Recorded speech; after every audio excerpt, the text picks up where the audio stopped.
as palavras carinhosas, mais do que generosas, que me foram dirigidas. É um prazer muito grande, primeira vez que me encontro nesse belo estado, nessa bela cidade, né? Com grande felicidade. Um encontro no Brasil que vocês devem ter bastante orgulho, porque é uma terra observável, não é? A natureza sempre muito próxima, eu ando meio distante de tudo isso. E queria até ter mais tempo para conhecer, infelizmente vamos ter que sair naturalmente. Também é um prazer muito grande. Conheci ontem, né? Eu cheguei a Brasília, na verdade nasci em Brasília, mas eu passei mais de 20 anos fora.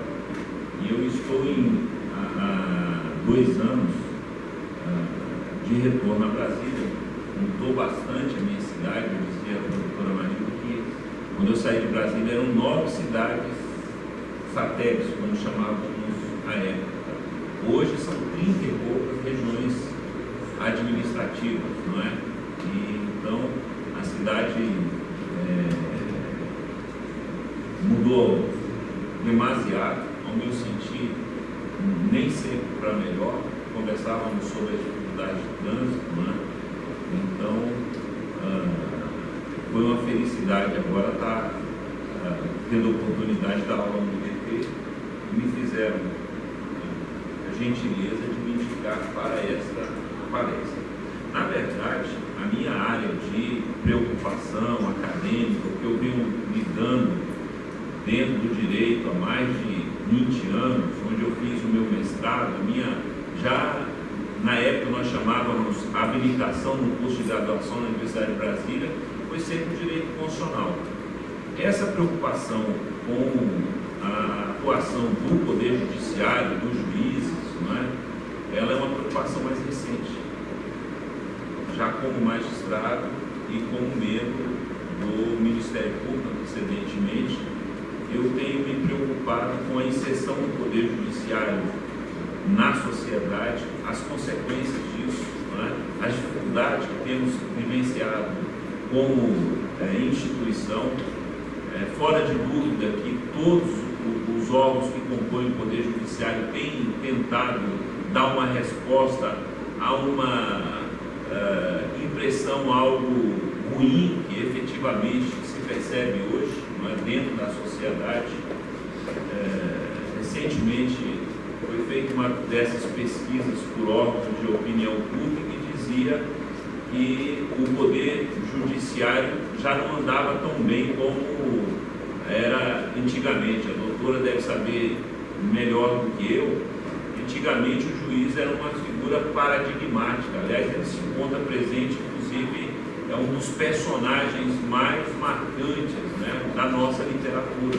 É sempre o padre, é sempre o juiz, é o delegado, é o prefeito, e sempre num lugar de destaque, de homenagem, de respeito. E o que nós temos observado com o passar do tempo é que o judiciário já não ocupa um lugar de tranquilidade perante a sociedade como foi no futuro, ou, perdoe, como foi no passado. Se pretende é que no futuro se possa reverter para melhor. Quais as razões disso? Não é? Por que isso ocorre? Se há um esforço tão grande de todos os órgãos do Poder Judiciário de colocar o juiz mais próximo da população, de dar uma resposta a reivindicações que até então o Judiciário não cuidava de atender. Eu fui aluno na Universidade de Brasília e pude presenciar no final do meu curso de graduação o processo constituinte. Estamos falando hoje de 25 anos da Constituição. E logo depois que eu me formei, a nossa grande preocupação era de como fazer concretizar os direitos que a Constituição de 1988, recém-promulgada à época, tinha feito veicular. Essa foi a grande dificuldade dos 10 anos. O esforço no direito constitucional, na teoria do direito constitucional, foi sempre de fazer concretizar os direitos fundamentais. Nós passamos 25 anos e isso hoje não parece ser um grande problema. Não há direito fundamental que você vai ao judiciário, não é? Isso era uma grande dificuldade, concretização de direito à saúde, meio ambiente. Hoje, de alguma maneira, o juiz já não se sente constrangido em dar respostas, digamos, ágeis, eficientes à população. E não obstante isso, o judiciário não consegue dar uma resposta contundente, não é?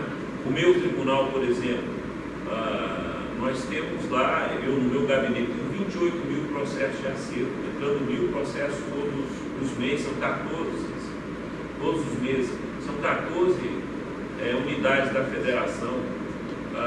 Eu sou um defensor da criação de um tribunal regional federal aqui no estado do Amazonas. Não me parece ajuizado, adequado se obrigar o jurisdicionado a sair do estado do Amazonas para ir até Brasília para discutir uma causa em segunda instância. Nós falamos de uma instância, o recurso ordinário, que é a apelação, em que você vai ter exaurimento de todas as matérias. Depois disso vai para as instâncias ordinárias, os tribunais superiores, mas você não pode discutir tudo, por exemplo, não pode discutir prova. Parece um absurdo, ainda que a resposta fosse rápida e a contento. Você não teria como ter contato com o seu segundo tribunal, com o tribunal de recurso ordinário. Mas não parece essa a impressão de alguns outros em Brasília. E o fato é que a justiça é lenta, é uma regra no país como um todo. Não é? Há uma insatisfação muito grande.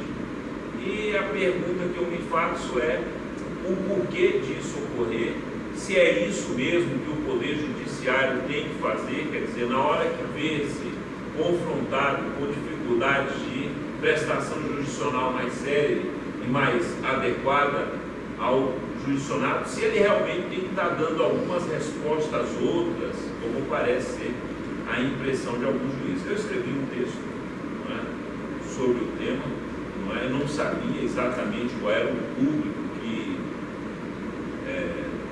teria amassado de ter que me ouvir, não é? Eu espero que não seja tão difícil para os senhores. Eu imaginei que, sendo uma escola de magistratura, o meu público seria composto de regra de magistrados e de alunos que compõem normalmente esses cursos de preparação para concurso de magistrados, formação para magistrados. Não sei exatamente qual é a composição do nosso público, mas enfim, a tônica da preocupação é essa.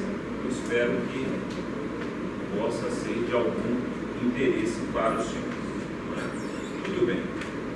Há algum tempo eu escrevi esse texto, eu fiz até a divulgação do que é o mais importante aqui numa coluna que eu tenho, naquela revista Jurídico Conjunto, não é? Cujo nome da coluna é Poder e Constituição. Colhi de lá algumas ideias e até para demonstrar que essa é uma preocupação que já vem de longe. A vida do grande Oliver Wendell Holmes, sem dúvida, foi uma vida de limitações. Holmes, como devem saber os senhores, foi um dos maiores juristas, assim considerado nos Estados Unidos. Aliás, lá muitos o consideram o maior jurista, foi juiz da Suprema Corte durante muito tempo, foi considerado uma figura extravagante, porque na maior parte das vezes foi sempre voto vencido, e não obstante isso alcançou a respeitabilidade universal. O mundo todo o conhece, nos Estados Unidos é considerado por muitos, né, provavelmente sem favor, o maior jurista. Foi professor também na Universidade de Harvard, o pai já lecionava não no direito naquela universidade.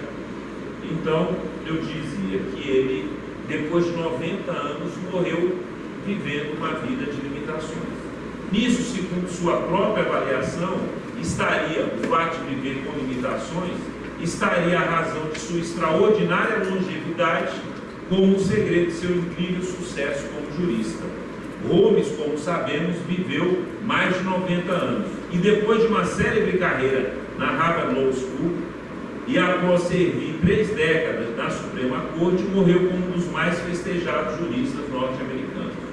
Em março de 1931, por ocasião de seus 90 anos, questionado por um jornalista sobre o segredo de uma vida tão longa e de uma fama tão duradoura, já então aclamado como um dos maiores juristas de todos os tempos, Holmes teria respondido com o que muitos consideram a divisa do homem prudente. Ele respondeu, abro aspas, jovem, o segredo do meu sucesso é que muito cedo eu descobri que não era Deus.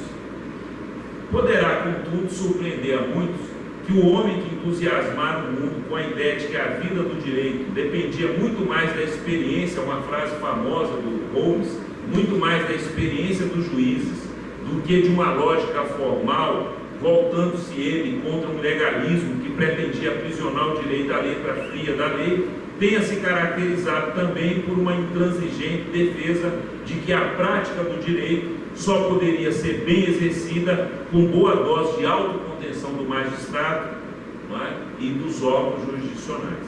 No famoso caso para a jurisprudência norte-americana, Lochner versus New York, uma das decisões mais controvertidas da Suprema Corte, Holmes, dissentindo da maioria, acusou o tribunal de ativismo judicial, exatamente por interferir no poder do legislador de regular a economia, já que a maioria fundamentara a sua decisão na ideia de liberdade de contratar, que não estava expressamente prevista no princípio do due process of law, contido na 14ª emenda da Constituição americana. Qual era o caso Lochner? Lochner era o dono de uma pequena padaria em Nova York, ele tinha 5 empregados, e o Estado de Nova York tinha acabado de aprovar uma lei que limitava o número de horas trabalhadas pelos padeiros, até 10 horas a jornada diária e um limite, salvo engano, 60, alguma coisa semanal. Ele, não querendo pagar a indenização e a multa que fora sujeito pelo Estado de Nova York, por fazer trabalhar o seu corpo de funcionários em número maior do que era aquele indicado pela legislação local, ele perde na primeira instância e leva isso até a Suprema Corte, discutindo que ele não era obrigado àquilo porque a lei que o obrigava seria inconstitucional, porque violaria a liberdade de contratação, como vimos, não estava expressamente exposto no texto constitucional. A Suprema Corte declara a lei inconstitucional, instaura uma das épocas mais ativistas do ponto de vista conservador a direito. Isso vai comprometer depois o próprio presidente Roosevelt na época do New Deal, e ele dissentia disso porque dizia que a Corte estava interferindo no poder legislativo, na liberdade que o poder legislativo tinha de fixar regras, e que aquilo não tinha nada de inconstitucional, era invenção do poder judiciário.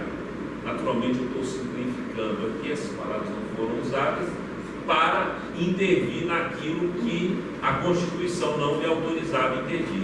Num clássico caso daquilo que, estando correto com Holmes, hoje nós chamaríamos de ativismo judicial. Aliás, hoje, no Brasil, você não precisa buscar muitos exemplos, né? Eu sempre, quando eu vou para a minha aula, eu dou aula na terça e na quinta de manhã para alunos que começam o curso de Direito. Aí basta ligar a televisão às 7 horas da manhã, eu fico vendo os jornais e ali eu tiro todo tipo de exemplo.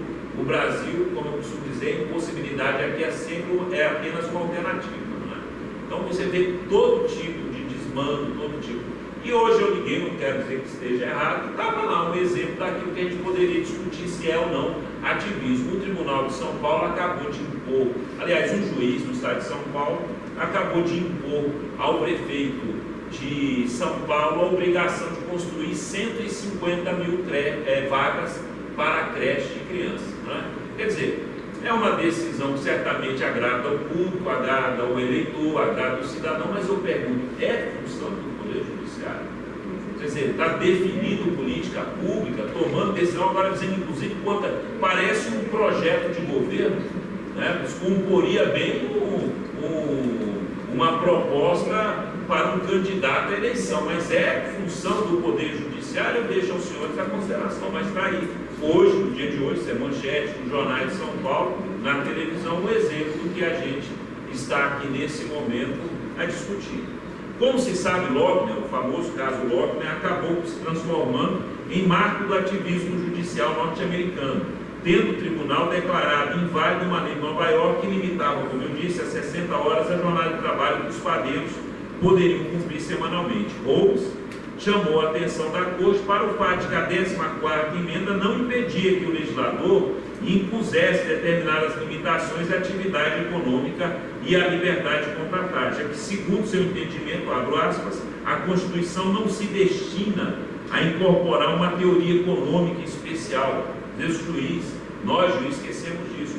A nossa visão de mundo, a nossa visão de política, ela não é uma visão que é abraçada pelo texto constitucional de forma incondicional. A Constituição, ela não tem uma identidade, a nossa Constituição, com nenhuma visão de mundo. Ela se abre tanto ao governo do PT quanto ao governo do PSDB, do DEM. E o juiz não pode, eventualmente, querer fazer valer a sua vontade, a sua visão política, pode ser de esquerda, pode ser de direita, a um prefeito, a um governador, um presidente que seja de esquerda ou de direita. A Constituição, ela se abre a isso, não é? O que a gente via nessa jurisdição mais conservadora nos Estados Unidos era uma corte extremamente conservadora, querendo impor um presidente que tinha diante de si as dificuldades da depressão da década de 20, 30 e 40, e que precisava ter uma visão mais liberal de economia e uma visão, digamos, conservadora, extremamente liberal, que queria se impor através do Poder Judiciário. E isso, na minha opinião, quase sempre vai estar por trás daquilo que nós chamamos de ativismo judicial. É o juiz, sem perceber isso, não é má vontade nem nada, é ele, sem perceber, impondo a sua pré-compreensão do mundo, que ele acha que é revelada através do direito. Nós temos uma Constituição extremamente aberta, com princípios que se abrem a qualquer tipo de interpretação, e dali você tira fundamento para qualquer visão ideológica que você possa ter e acha, com boa intenção, que isso deva se impor a um agente político. Esse é também, naturalmente, mais um aspecto, pelo menos a meu sentido, que nós chamamos de ativismo judicial. Então, dizia Rouves, a Constituição não se destina a incorporar uma teoria econômica especial, seja do paternalismo e da relação orgânica do cidadão com o Estado, seja do laissez-faire. Lochner também inaugurou uma das fases mais conservadoras da justiça americana, demonstrando que o ativismo judicial, ao contrário do que muitos pensam, não tem cor ideológica, presta-se a desígnios tanto da esquerda libertária como da direita mais empedernida. Numa das conhecidas anedotas que surgiram em torno da lenda em que se transformara, conta-se que Rouves, comprovando seu apego à autocontenção judicial, cansado da retórica de um jovem bacharel que insistia em que a corte desconsiderasse o que expressamente expunha a lei e fizesse justiça, o que ele pedia, teria interrompido a oratória do inexperiente jurista para adverti-lo de que estava num tribunal, onde se aplicava o direito e não onde se fazia justiça. Foi a frase de Rouves: meu jovem, este é um tribunal de direito, não uma corte de justiça. Fecho aspas. Aqui provavelmente uma visão que deve surpreender os senhores, porque tudo que nós vemos hoje na escola de direito é o contrário disso, né?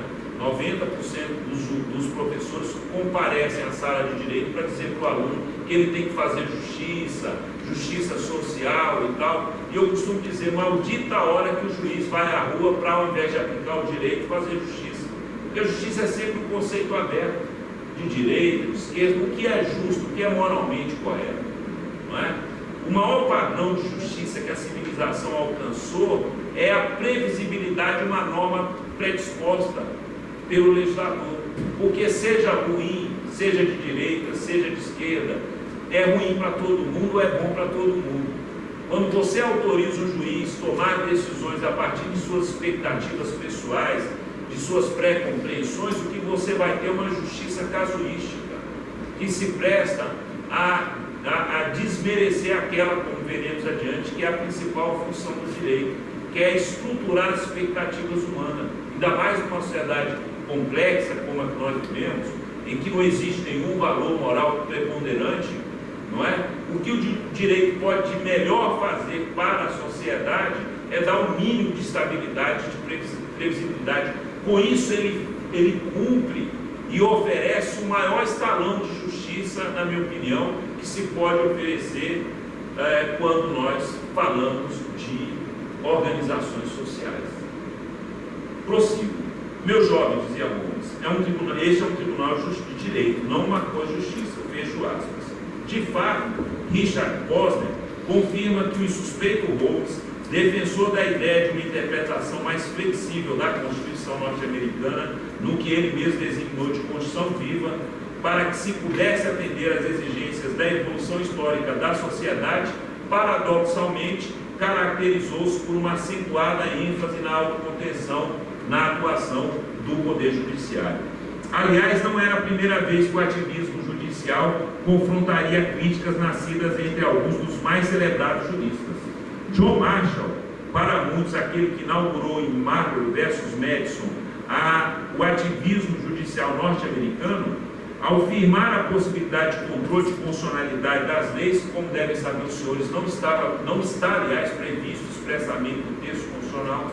Em nenhum momento a Constituição norte-americana prevê, no seu artigo 3º, a possibilidade de o Poder Judiciário declarar nulos atos dos outros âmbitos dos poderes executivo e legislativo e dos estados e da federação. Por isso, seria um caso de claro ativismo. Não estou discutindo o mérito da decisão com a qual todos nós concordamos, mas que não se encontrava expresso no texto constitucional, disso é um fato, não é um juízo de valor. Ao afirmar a possibilidade de controle de constitucionalidade das leis, como se sabe, não prevista expressamente no texto constitucional do seu país, expressava já em 1824, em Osborne vs. Bank of United States, o seu mais intenso repúdio às consequências do ativismo judicial.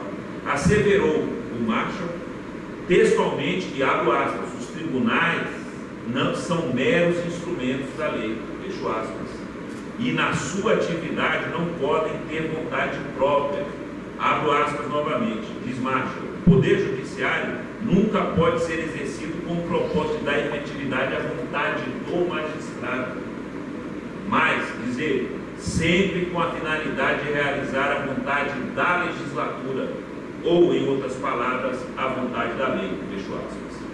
Obviamente, ninguém prega o retorno, hoje todo impossível e já repugnante aos olhos de Holmes, a um legalismo formalista que reconhecia ao magistrado um papel absolutamente subalterno e desprezível. O problema surge, contudo, quando, a pretexto de realização maior da justiça e de desígnios e valores sociais mais elevados, confere-se ao magistrado, e mesmo dele se exige, o poder de substituir a vontade política e a expressão de justiça do legislador, que é o representante do voto popular, concretizada na lei, essa vontade, pela expressão política e a vontade de justiça do próprio juiz. Nem sempre, eu digo, na maior parte das vezes, o terrível é que isso não é percebido pelo próprio magistrado.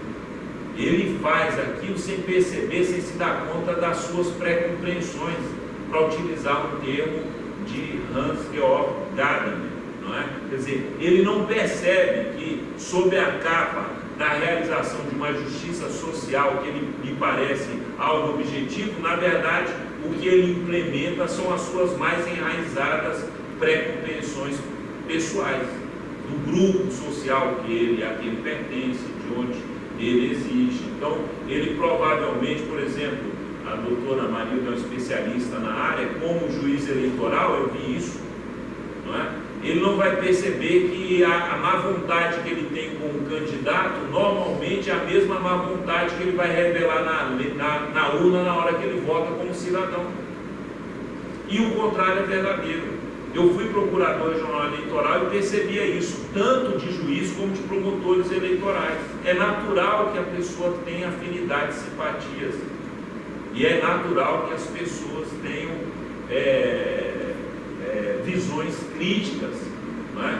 E isso, claramente, eu depois de 2 anos servindo no Tribunal Regional Eleitoral, eu sabia precisamente em que partido que um desembargador e um juiz, seja da classe dos juristas, votavam ou não, porque você percebia claramente no dia a dia. Isso não é feito de maneira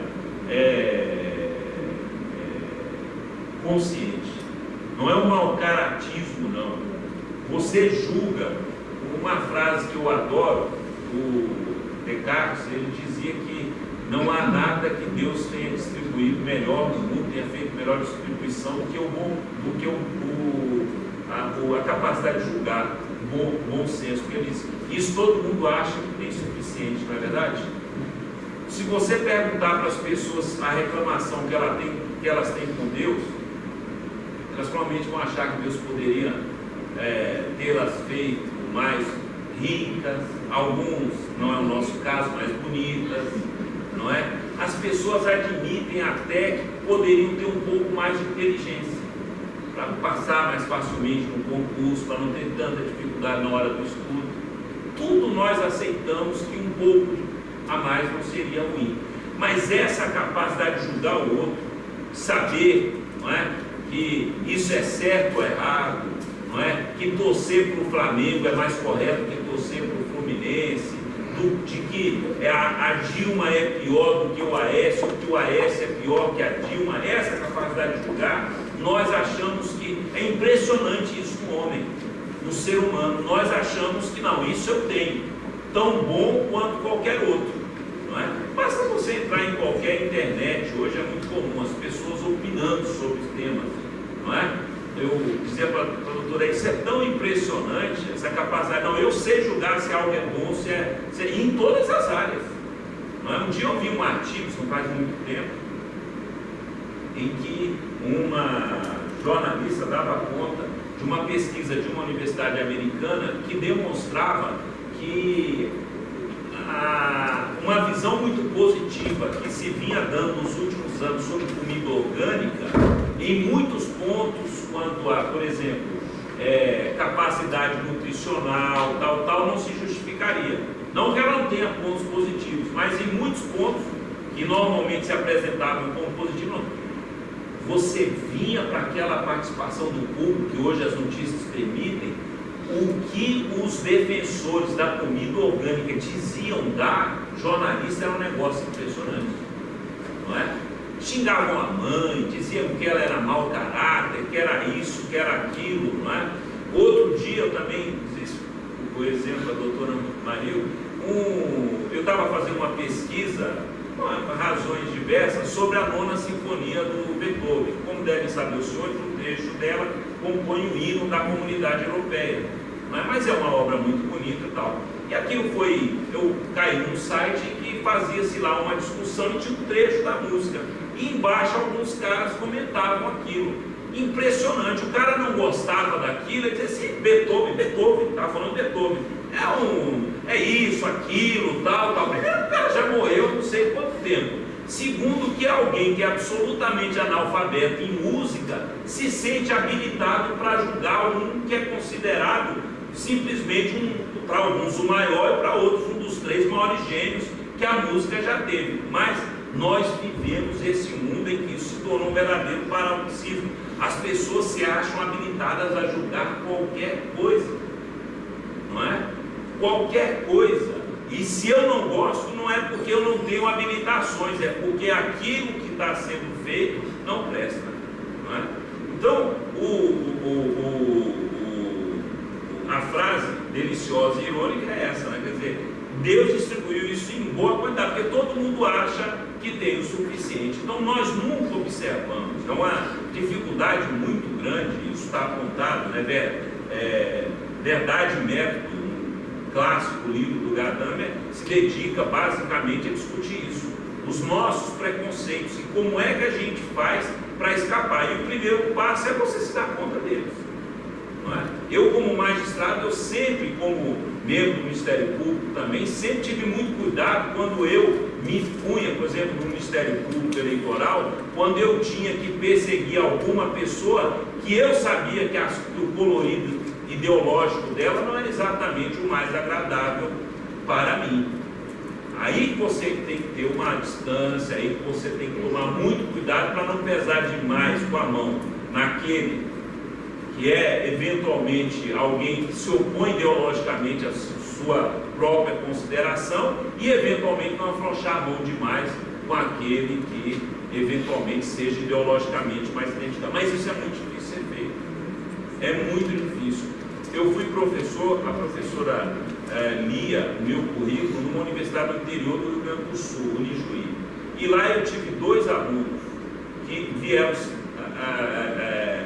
a se converter em magistrados. Um era filho de um grande latifundiário, e o outro menino, ele durante até muito tempo foi advogado do movimento Sem Terra, vinha de família de agricultores sem terra e tal. É um caso muito conhecido lá na cidade, porque é um rapaz muito estudioso, e depois essa vida deles acabava se revelando nas sentenças. Eu percebia isso, porque eu não tive contato com eles, que eles davam. Porque naturalmente aquele que era filho do latifundiário, tal, quando ele se confrontava com uma invasão, com uma atuação do movimento Sem Terra, a resposta era sempre mais dura do que aquele que tinha sido. Isso é natural. Agora, é necessário que você se abra, que você perceba, se você quer ser honesto. Não que seja desonesto não fazer. O problema é quando você sabe e não toma precauções com relação a isso. Continuo. Também é certo que a maior relevância política e protagonismo social que o Poder Judiciário vem adquirindo em todos os países democráticos não reflete mera opção dos atores envolvidos, revelando antes causas bem mais profundas. Eu não quero ser leviano e dizer que essa projeção social, uma maior intervenção do juiz em outras áreas, como vemos hoje, é apenas resultado de uma omissão do magistrado.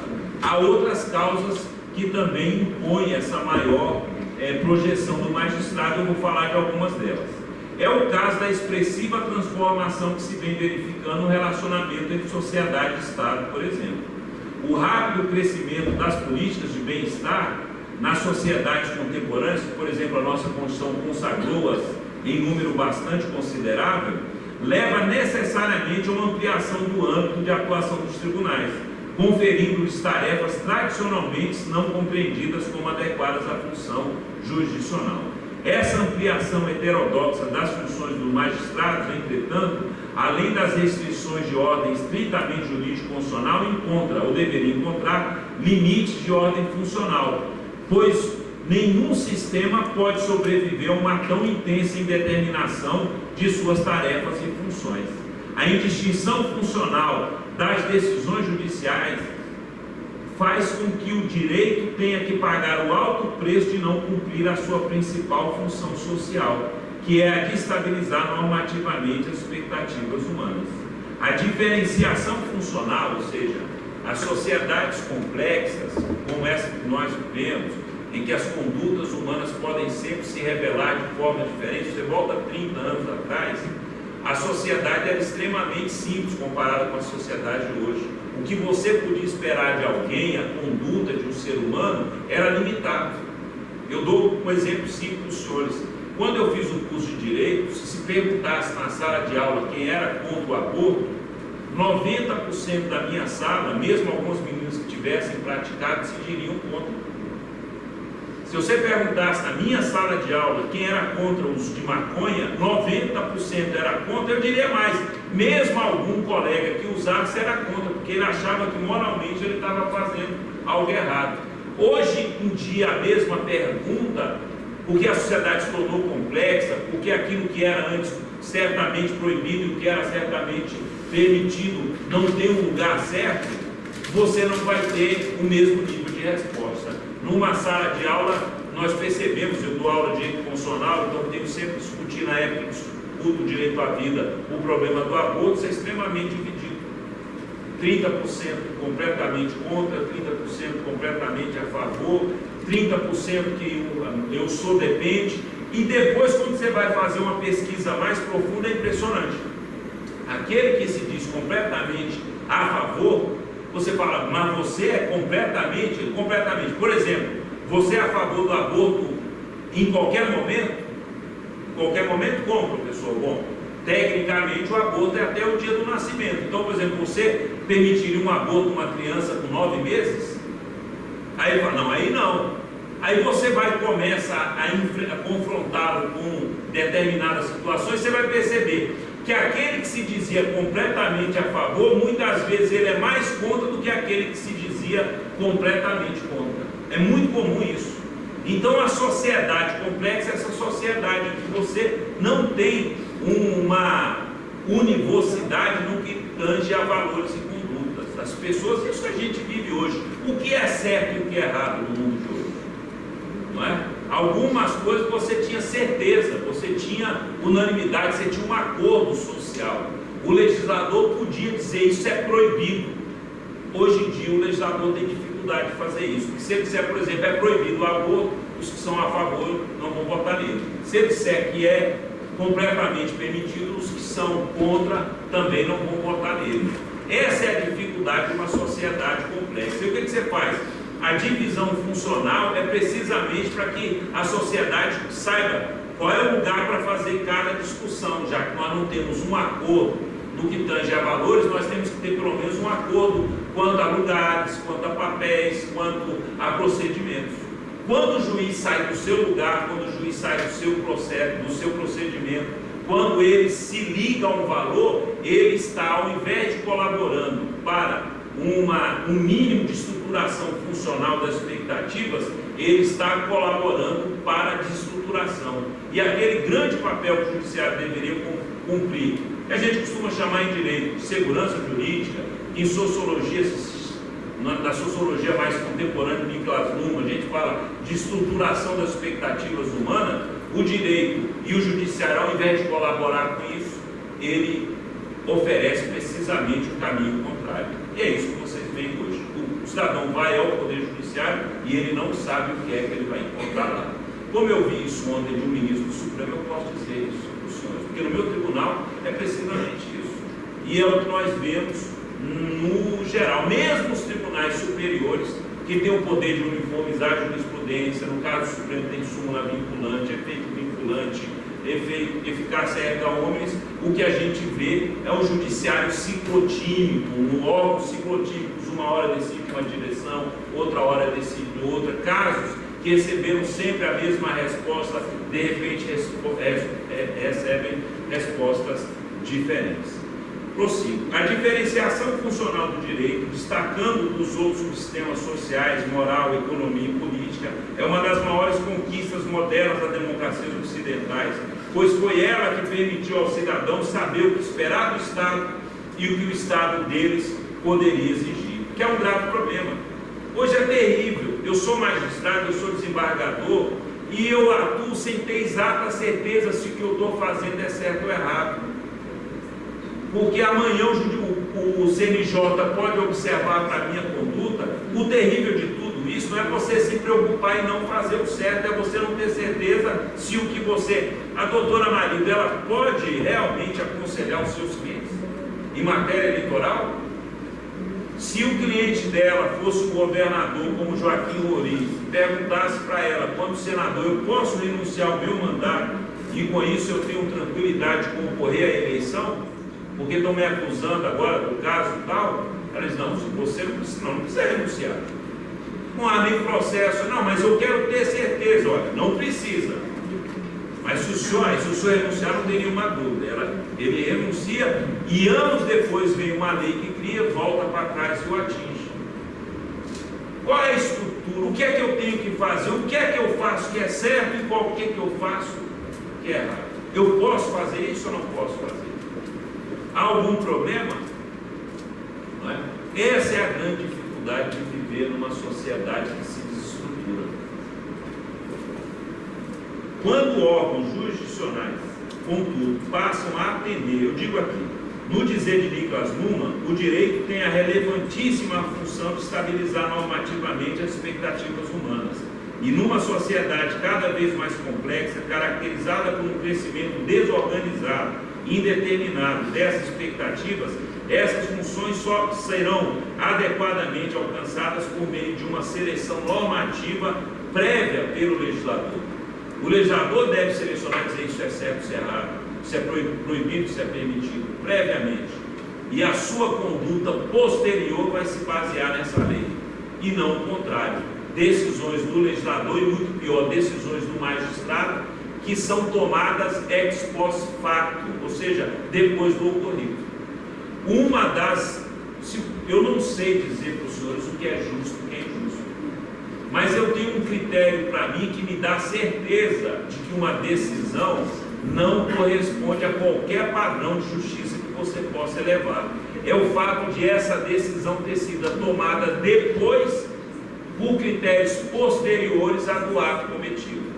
Como é que o infeliz, como é que o cidadão pode ser julgado na sua conduta antecedente por normas e padrões de condutas que a época que ele tomou a decisão e se conduziu, aquilo não era proibido ou não era permitido, se era o caso. Eu não fiz isso porque na minha época não era permitido. Ah, mas agora é sim, mas agora não adianta. Tinha que ser. Você vai permitir aquele colega que fez o errado à luz da época dizer que agora, com a mudança da lei, e o contrário também. Não me importa qual o padrão de injustiça do juiz. Se ele se baseia por um padrão, por um estalão de conduta, por um critério que não existia à época da decisão, o problema da retroatividade da decisão, com certeza a decisão dele é injusta. Para com alguém que não tomou aquela conduta achando que ela era proibida ou que eventualmente tomou aquela conduta à época que achava que ela era permitida. Quando órgãos judiciários, contudo, passam a atender expresso ou veladamente, com regularidade, expectativas sociais não selecionadas previamente pela lei, como são casos de exigências essencialmente políticas, econômicas ou morais, está-se a esgarçando a diferenciação funcional do direito que permitiu às democracias ocidentais uma de suas mais importantes conquistas, que é a previsibilidade da ação do Estado e da própria sociedade. A previsibilidade de suas decisões, além da virtude que legitima o afazer judiciário, é um de seus principais escopos. Se bem observamos toda a estrutura e a conformação do agir judiciário, vinculação substancial e formal do juiz à lei e à jurisprudência, a eficácia preclusiva da coisa julgada e o dever de fundamentação, voltam-se principalmente à garantia de previsibilidade de suas decisões.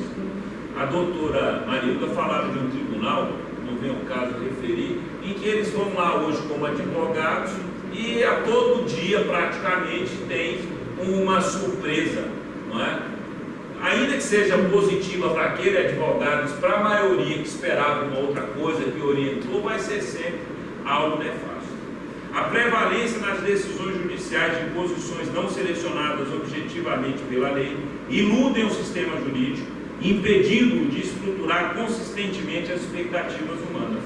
A cidadania tem o direito de saber se o que vai ser veiculado numa decisão judicial é a concretização do conteúdo de um expresso comando de uma norma legal predisposta pelo legislador ou a posição política ou moral não revelada do magistrado imposta ex post facto, depois do fato ocorrido.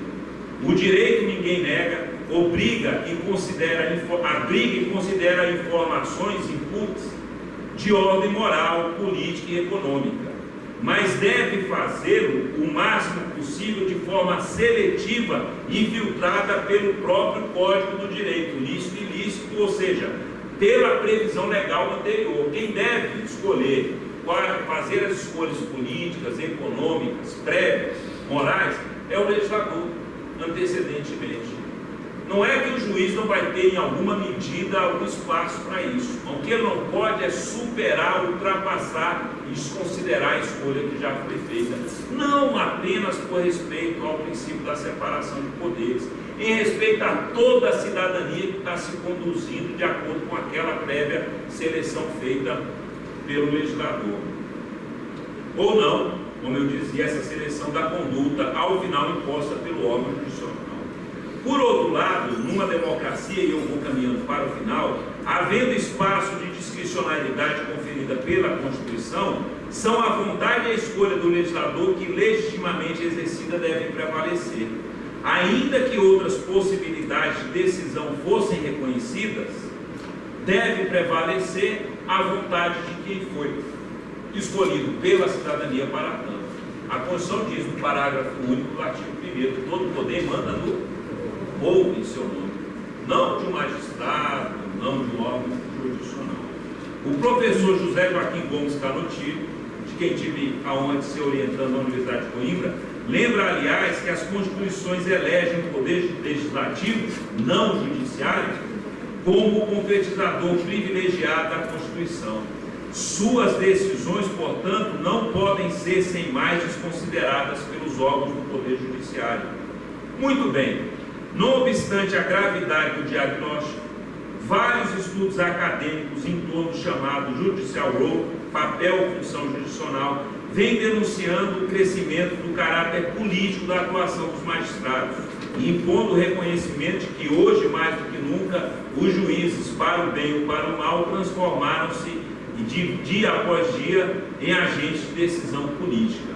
Entretanto, diante da específica qualidade do afazer judiciário, caracterizado nas democracias ocidentais por uma independência institucional e legal do poder de proferir decisões, que caracterizam o juiz, essa maior desenvoltura política dos órgãos jurisdicionais acaba por suscitar uma série de graves problemas à vida das democracias, entre os quais certamente se destaca a incapacidade do público, do cidadão, para lidar com agentes públicos que passam a tomar decisões políticas sem que, entretanto, estejam submetidos a um regime de accountability.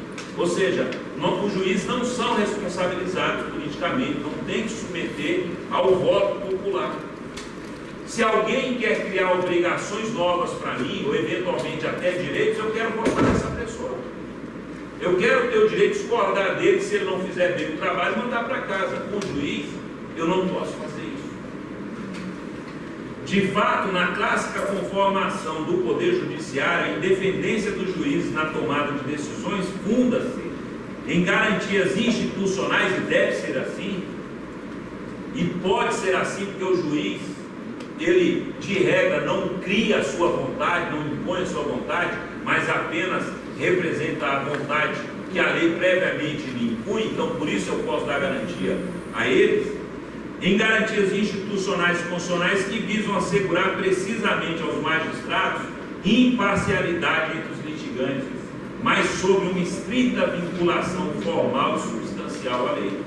Nos regimes democráticos, nós, cidadãos, nos tranquilizamos, pois, com a ideia clássica de que os seus juízes, nós magistrados, não obstante independentes, tomamos decisões que estão fundadas em leis abstratas e gerais para todos, além de terem sido previamente editadas por um legislador legitimamente escolhido pelo cidadão. Essa clássica compreensão das funções judiciais, como se sabe, restou bem caracterizado na tradição francesa, com o ideal de que os juízes, em suas funções, apenas verbalizariam o que já previamente estava disposto em leis abstratas e gerais, ou seja, para todos. Por isso mesmo não passariam de mera voz ou boca da lei, como eu disse anteriormente, pois a repetiu o que previamente disposto pelo legislador.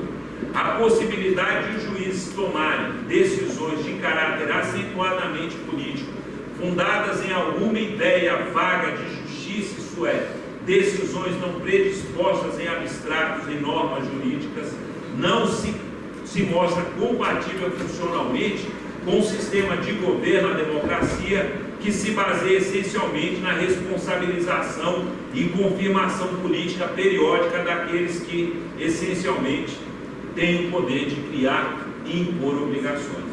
Ainda que não se possa negar que em suas causas o fenômeno da politização da função judiciária é de difícil diagnóstico, o fato é que são poucos os que hoje se mostram dispostos a seriamente negar a sua existência.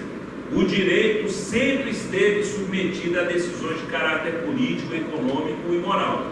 Contudo, essa influência de outros subsistemas sociais, como a política, a economia e a moral, deveria ser imposta ao direito por decisões políticas tomadas e infiltradas pelo legislador, previamente por ele, em momento, portanto, anterior à decisão jurídica imposta pelo juiz no caso concreto. O juiz não pode pretender fazer escolhas morais, econômicas e políticas quando isso esteja pelo legislador determinado no momento em que ele está tomando a decisão. Será sempre uma decisão posterior ao ato que ele está julgando. Que a pessoa, quando resolveu tomar aquela decisão, não podia prever que no futuro o juiz ia criar critérios, ia tomar critérios que a lei, naquele momento, não lhe obrigava, como cidadão.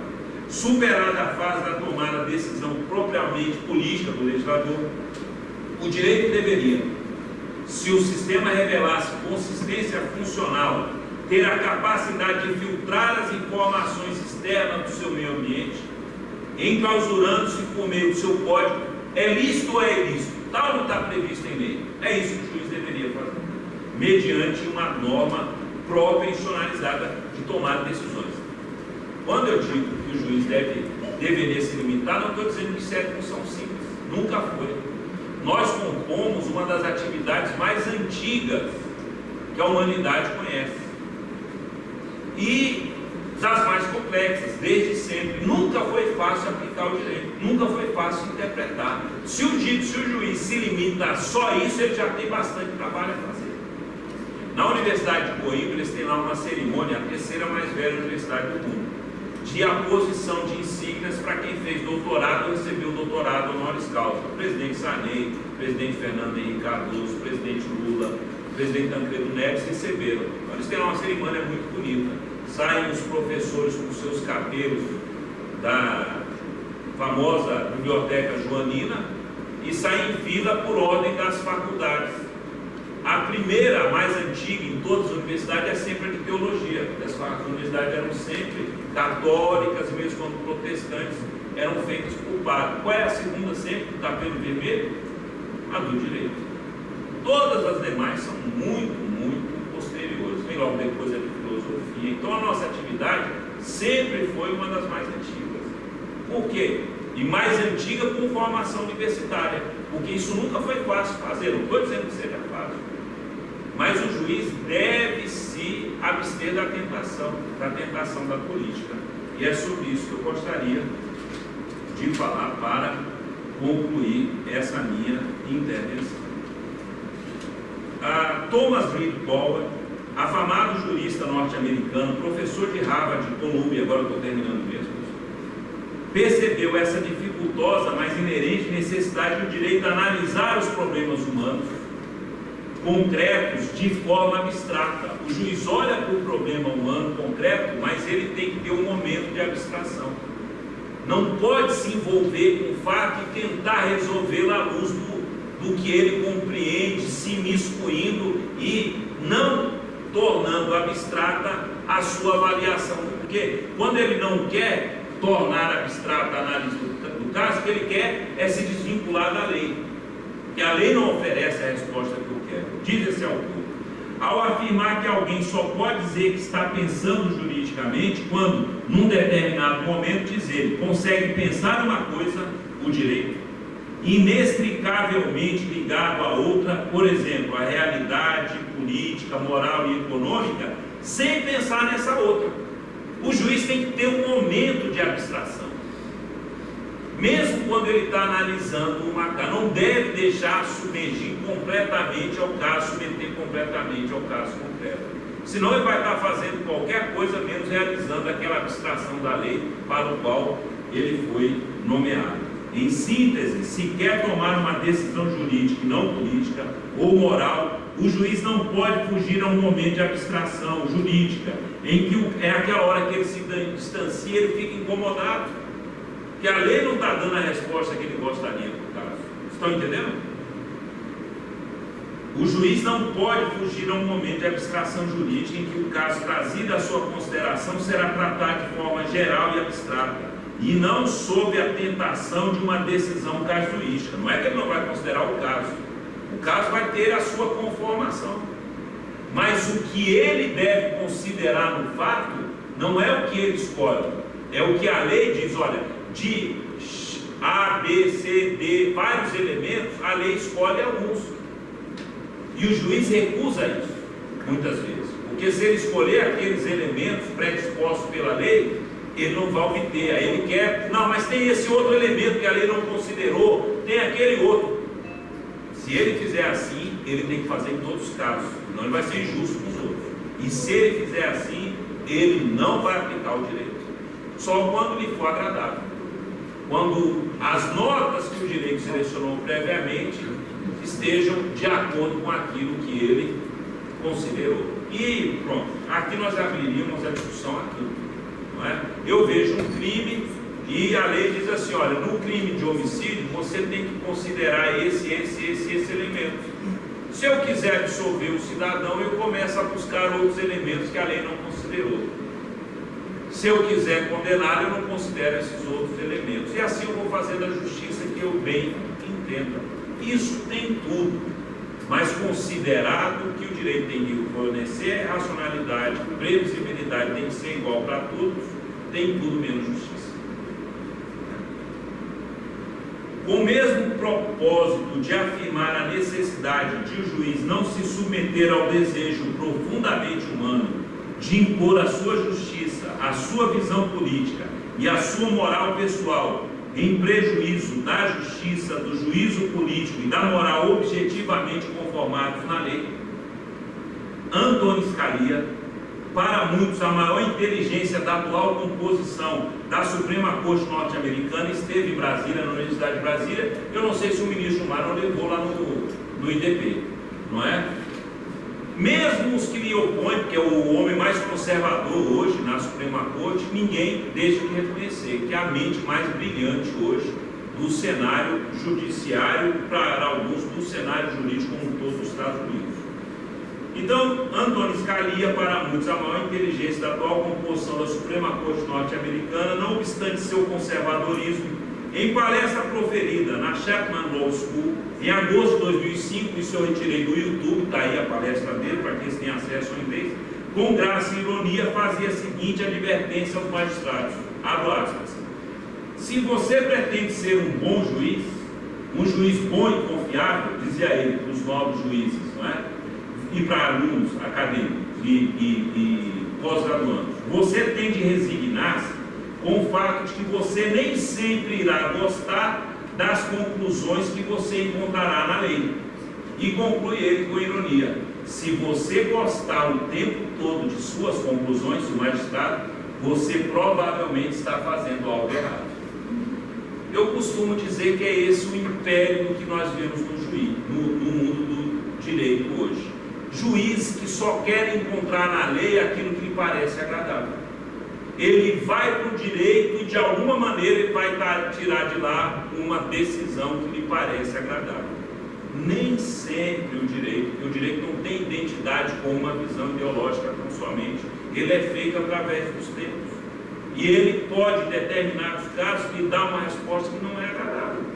E cumpre a você aplicar a lei daquele jeito, e não de outra maneira, porque outro juiz vai estar fazendo isso. E você não pode estar achando que está fazendo, mas não está, nem justiça você está, porque você está dando tratamento desigual a pessoas. Você vai dormir muito confortavelmente, não é? O ministro, hoje ministro, professor, querido amigo Luiz Roberto Barroso, ele, num brilhante artigo sobre direitos sociais, sobretudo da saúde, ele falando dessa transformação, porque antes você ia no judiciário e não encontrava nada, hoje tem juiz dando remédio, operação cirúrgica, política pública, lá nós vemos isso o tempo todo, determinando ao Estado implementar, entregar remédios que não estão nos protocolos do SUS, fazendo tudo. Ele fala assim: antes de você fazer isso, tem que responder a seguinte pergunta: você pode dar isso para todo mundo? Até o Supremo confirmou recentemente uma decisão de um tratamento de um cidadão que era de classe média, porque senão nem teria advogado para levar isso para o Supremo, lá nos Estados Unidos, que custou milhões. A pergunta é: mas se o Supremo for procurado, ele vai dar isso para todo mundo? Tem como dar? Eu era procurador da República em Foz do Iguaçu, década de 90, estava no auge, no início e no auge, aquelas ações para prover leitos em UTIs, em hospitais para doentes aidéticos. Eu promovi a ação, o juiz me concedeu a liminar. No outro dia eu estava no meu gabinete com vários prefeitos e vereadores de toda a região. A Justiça Federal tem a circunstância, você tem a justiça que abarca várias cidades. Os vereadores e prefeitos: olha, doutor, o senhor pediu, o juiz determinou 10%, salvo engano, de leitos nós vamos reservar para aidético. Só quero dizer o seguinte: em primeiro lugar, no meu município não tem nenhum. Segundo, no outro, no meu tem, eu estou tirando amanhã um cardíaco, isso, aquilo. Resumo: não existe almoço grátis. Milton Friedman. Você vai tirar o dinheiro de algum, não existe orçamento inesgotável. No mundo todo, os Estados Unidos entraram numa grande crise econômica, porque como maior potência econômica, achavam que existia orçamento sem escassez. E mandaram o exército para o Iraque, mandaram o exército e não conseguiram bancar isso. Não existe, você vai pagar de algum lugar, você vai estar tirando. É que o juiz, como decide o caso concreto, ele não está vendo. O administrador não, ele tem que ter uma preocupação com toda a cidade, com todo o estado. Mesmo que o administrador fosse um canalha, ele não te recusa um tratamento cirúrgico, um tratamento médico, porque no mínimo ele ia ganhar voto com isso. Se ele lhe recusa, é porque ele tem que lidar com algumas limitações orçamentárias inevitáveis. Não é uma constatação de valor, só uma constatação de fato. Para o nosso próprio infortúnio, temos que concordar com outro cérebro. Eu me julgo uma pessoa progressista, por isso eu digo isso, com outro cérebro conservador norte-americano, magistrado e antigo professor de Yale, Robert Bork. Robert Bork morreu no ano passado, em dezembro. Protagonizou uma das mais candentes disputas de nomeação à Suprema Corte norte-americana. Foi aquele rejeitado, indicado pelo Reagan para a vaga para a Suprema Corte, professor brilhante de várias universidades americanas, era desembargador federal como eu, tinha servido a vários governos republicanos nos mais altos cargos jurídicos dentro do Poder Executivo e foi rejeitado numa campanha capitaneada, entre outros, pelos democratas, entre outros, pelo Ted Kennedy. E o próprio Ted Kennedy, quando está no intuito também, toda a arguição dele no Senado, quando recusa, diz: ninguém está discutindo aqui a sua capacidade intelectual, acadêmica e jurídica. O problema é que ele era contra o aborto, ele era a favor da pena de morte, aquela pauta republicana e conservadora, e politicamente nós o estamos rejeitando. Mas esse homem tem livros excepcionais sobre a atuação, sobre o ativismo judicial. Um deles, o título está dizendo, seria A Tentação da Justiça. E ele vai dizer que nós, todos juízes, alunos de direito, todos nós, eu concluo mesmo, faltam 2 parágrafos, temos essa tentação. E descreve assim: professores, alunos e operadores de direito em geral têm sido tentados, em alguns casos sucumbiram à ideia de que nada mais tem importância do que os resultados moral e politicamente desejáveis. Nessas circunstâncias, diz ele, a esfera política invariavelmente tenta dominar e subverter uma resposta mais técnica e própria ao direito, capturando e usando os seus espaços para os próprios específicos fins. No direito, o momento da tentação da política, segundo Bork, é o momento em que a escolha, é o momento da escolha quando o operador do direito percebe que o seu ponto de vista de justiça ou de moral, pessoalmente imperativo, não foi totalmente ou suficientemente abrigado pela lei ou em algum dispositivo da Constituição. Ele tem que escolher, então, entre sua visão de justiça e sua vinculação à norma de direito.